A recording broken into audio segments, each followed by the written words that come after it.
Huh? That sounds like your own fault for mismanaging things. Why should I have to stop having a good time and come back? Despite anticipating it, being so spot on left me speechless. Come on, don't be like that. Please. You're being annoying. Don't call me just because you can't get into the room. Just sleep in the parking lot or somewhere around there. It sounded like he was at a club, with the voices of young women audible in the background. While not explicitly banned, given the circumstances, it was inexcusable to lock me out. Seeing my husband so happily engaged made my anger reach its peak. Fine. If you insist, I'll just sleep outside. Goodbye. With that, I ended the call unilaterally and headed outside the hotel. The ones who came to my aid were my eldest son and his wife, whom I'll call Misery. Misery was furious upon hearing the story. My son had a stern look on his face from the anger. Sally, let's make your husband regret this together.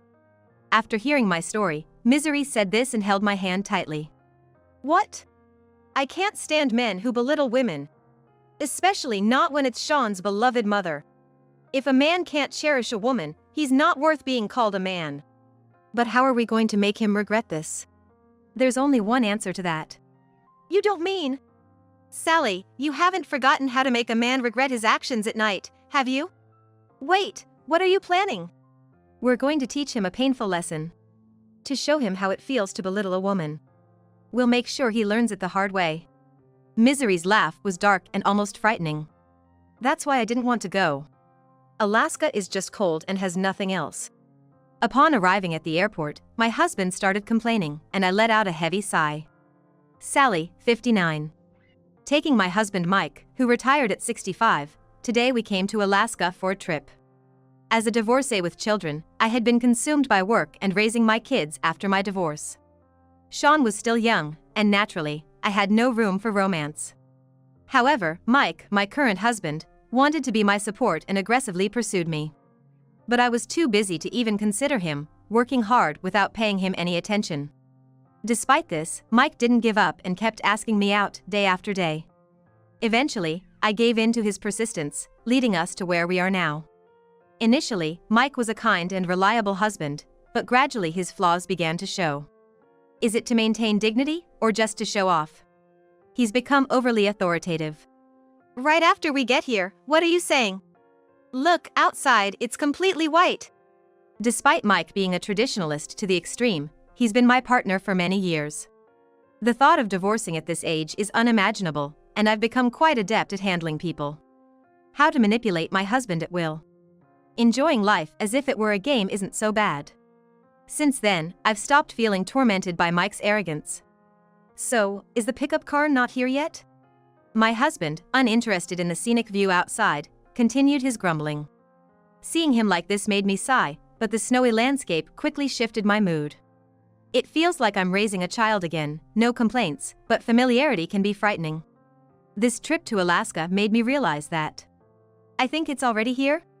As I ushered my sulking husband outside, we were both struck by the breathtaking world of white. Though we get snow in New Jersey, seeing such an accumulation is rare. Lost in the moment, a large minivan honked at us. Mom, Dad, over here. Our son, Sean, was waving from the window. Walking towards the car with Mike, the rear door opened automatically, revealing Sean's face through the rearview mirror. Was it a long trip? Welcome. It wasn't much. More importantly, you look well. Getting along with Misery? Of course, we even went to soak in the hot springs in Florida just the other day. Hot springs. I'd love to soak in one too, right, Dad? As long as I can have a drink, I'm fine. I wonder if this man is a genius at ruining the mood. His comment broke the flow of a pleasant conversation, making me grumble in dissatisfaction. However, Sean is used to this by now and quickly moved on to a new topic. But Mike soon fell asleep. Probably because he's not fond of Sean. His attitude changed drastically around the time Sean's career began to take off. Being distant has become the norm for him. But Sean doesn't care about such behavior from his father. Maybe he inherited his mental toughness from me. Misery's been nagging to see you soon. Misery is Sean's wife. When he announced he was dating a girl 13 years his junior, the whole family grilled him, accusing Sean of seducing a younger woman. But in reality, Misery is such a good person, it felt like Sean didn't deserve her. As parents, we were truly happy. You'll see her tonight, right? Tell her we're looking forward to it. Got it. I've arranged for our driver to pick you up. Thanks a lot, Sean. Don't mention it. You're in Alaska, after all. Enjoy it.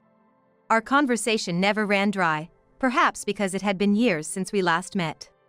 Before we knew it, we had arrived in the Anchorage area, and the car pulled up at the hotel.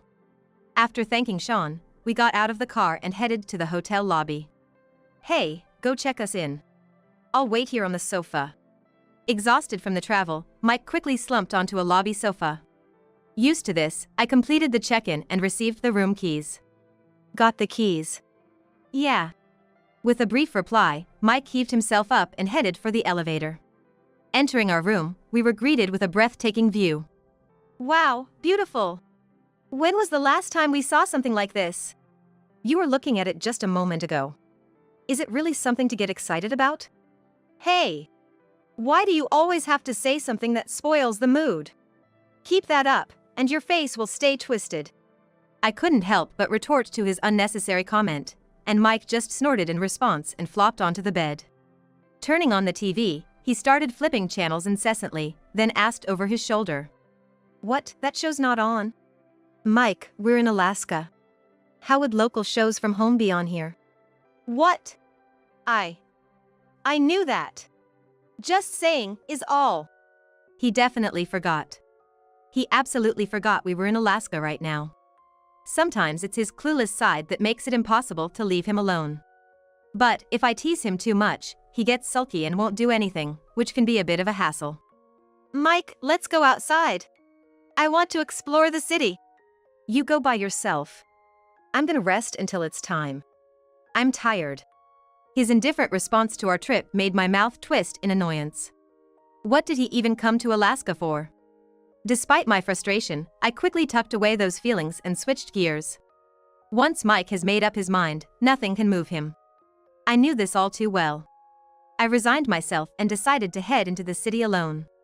Anchorage had changed so much since my last visit, not a trace of the city I knew remained. But that was incredibly refreshing. I continued to wander around the city until it was time to meet up with Sean and his family for dinner. As it got later and time neared, I decided to head back to the hotel. I was about to go fetch my husband, thinking he might need a reminder, but it turned out to be unnecessary. In the lobby, there he was, sitting on a sofa with a spring in his step. Is our ride here yet? You really spring into action when it's about alcohol, huh? Mike loves his drink. And he's not great with it, which has always been a concern for me. I didn't want to cause any trouble for Sean and his wife this time, so I had asked him to hold back. But Sean insisted he'd handle it, and I reluctantly agreed. I've heard Alaska's booze is great. I'm gonna drink to my heart's content tonight. Just keep it moderate. We can't be a nuisance to Sean and Misery. The last thing I wanted was for him to cause foolish behavior. Filled with dread about what the evening might hold, we waited for our ride. Soon, a minivan pulled up in front of the hotel. A man who looked like Sean's driver showed his face and guided us to the car.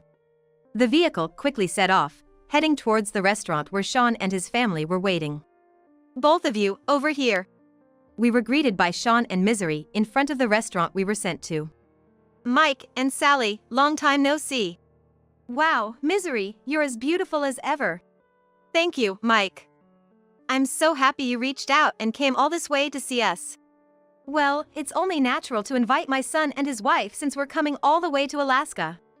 It was Mike who had reached out to Sean and Misery, suggesting we meet up since we were making the trip. But I suspect Misery was the real reason. He probably wanted the company of a beautiful woman while drinking, his ulterior motive all too apparent. Such ulterior motives are blatantly obvious. But Misery, accustomed to such situations, reassured. Don't worry, Sally. Let's enjoy together. You must be tired from your daily routine, right? I'll care for Mike if he drinks too much, so please enjoy the meal. I decided to indulge in her kindness, prioritizing my well-being over Mike's ulterior motives. Come on, it's chilly outside, let's have a drink inside. The food here is delicious. And the beer is top-notch. Really?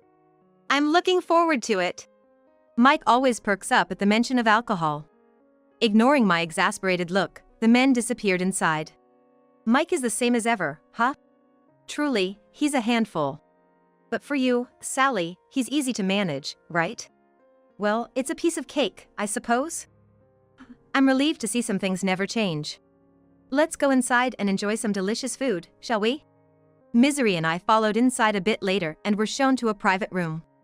The men had already started drinking, prompting sighs from both of us. Despite that, the meal began, and we savored Alaska's fresh seafood and exquisite beer. It was a luxurious time, and it was almost 10 p.m. Man, that was delicious. This restaurant was definitely a must-visit in Alaska. Glad I could bring you both here. It really was wonderful. Especially the beer. The beer was the best. Mike, you'd say that about anything you drink, wouldn't you? Well, Sally. But it really was delicious. And I got to talk a lot with you, so I'm satisfied too, Misery said with a laugh, looking like an angel, and I couldn't help but smile naturally. As the restaurant was about to close, we settled the bill and headed outside to catch a taxi back to the hotel. You go back to the hotel first. What? And what will you do? I'm going out to drink again. It's Alaska after all. It'd be a waste not to drink. I couldn't believe he said it as if it were the most natural thing in the world. Exhausted from walking around all day, I decided to head back to our room. All right, I'm off. With that, my husband briskly disappeared into the night, his light footsteps only increasing my exasperation. Just as I thought about soaking in the outdoor hot tub to relieve my fatigue, I realized something. Oh no! Doesn't he have the hotel room key? He was the last one out of the room, and I hadn't received the key from him. This hotel operates on a self-key management system, and losing a key is treated as a loss that must be compensated for. It wasn't that the key was lost, but I needed to call him back. No choice but to call him. What a nuisance. I wonder how many times I sighed today. Despite my expectations, my husband picked up the phone surprisingly quickly. What now? Can't a man enjoy himself? His voice was blatantly annoyed, causing me some irritation. But getting angry would only spoil his mood further. Smile, I reminded myself, forcing a strained smile as I spoke on the phone. Sorry to disturb your fun. You have the room key, right? I can't get into our room. Can you come back, please? What? That's your fault for not keeping track. Why should I have to stop my drinking and come back? His response was as expected, leaving me speechless. Please, I'm really in trouble here. Stop bothering me with such trivial things. Go sleep in the parking lot or something. It sounded like he was at a club, with the voice of a young woman audible in the background.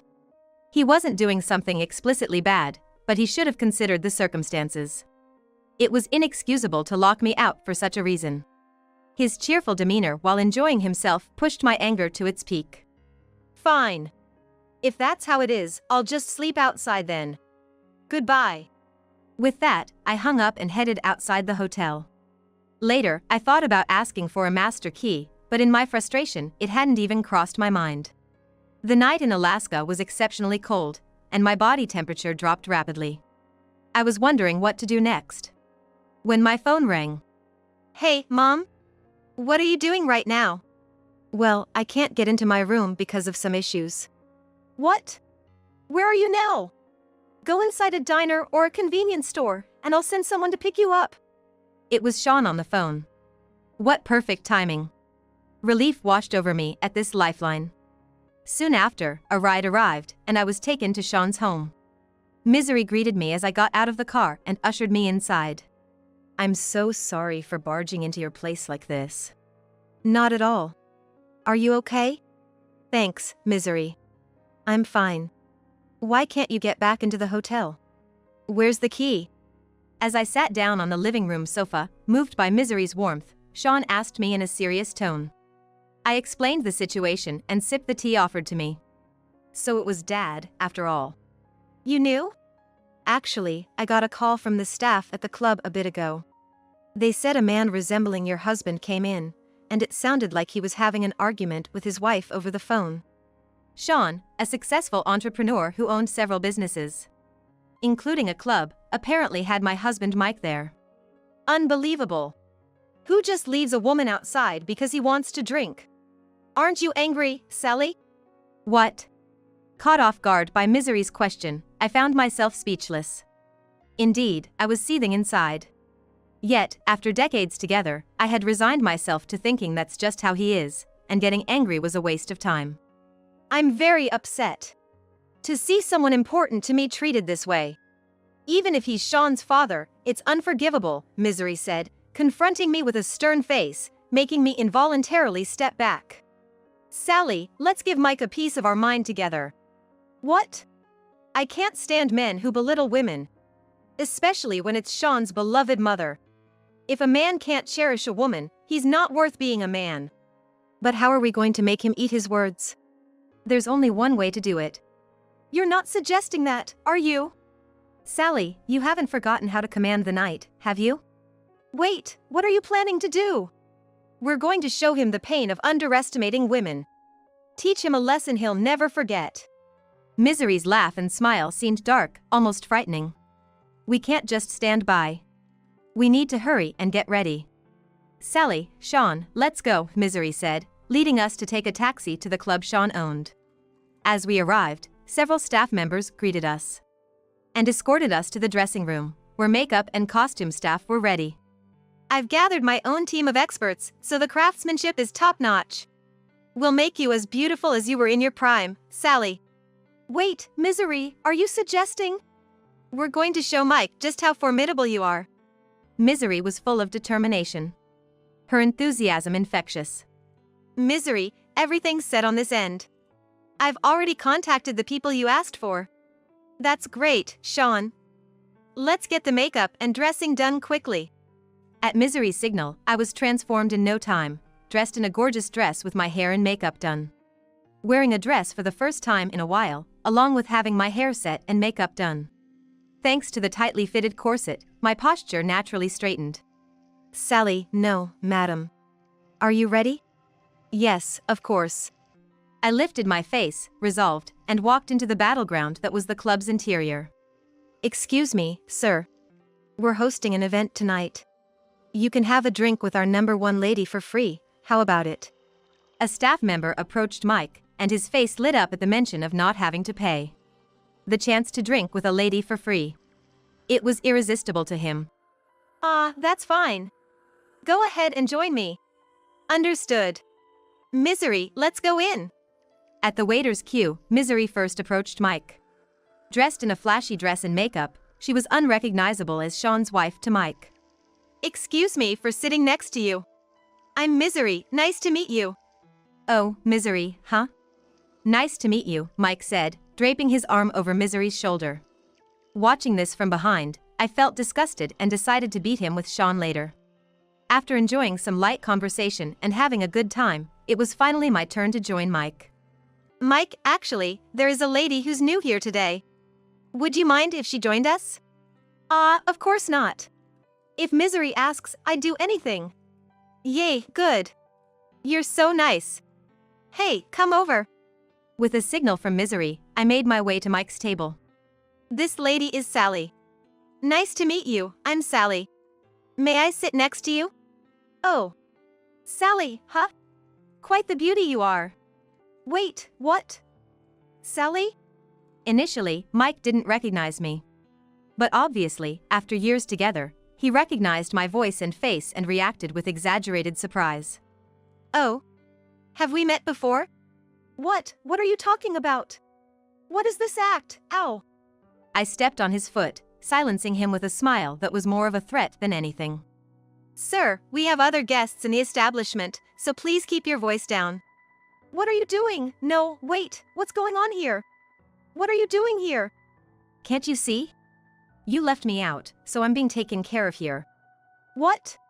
Do you even know where you are? Just as Mike started to confront me, the music in the club blared. And several male guests gathered around our table. What's all this? Everyone, it's Sally's comeback day. These are Sally's fans who've come to celebrate. Sean? What are you doing here at a place like this? Oh, didn't you know? This is one of the businesses Sean manages. What? Overwhelmed by the sudden turn of events, Mike was so surprised his eyes nearly popped out of his head.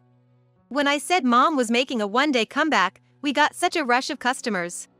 They begged us to at least make an appearance, so we let them in. The other guests also started to stir, beginning to recognize my true identity. Hey, isn't that Misery, the #1 nightclub lady? No, look next to her. Isn't that the legendary nightclub lady from Manhattan? Misery? Wait, you mean Misery is... Haven't you realized yet, Mike? Misery said, tilting her head coyly with a sly smile. Misery? What's going on here? I'm the #1 here. And... Misery turned to me, smiling brightly. She is the former top-tier nightclub lady from Manhattan who made business in the millions in just one day, Sally. What?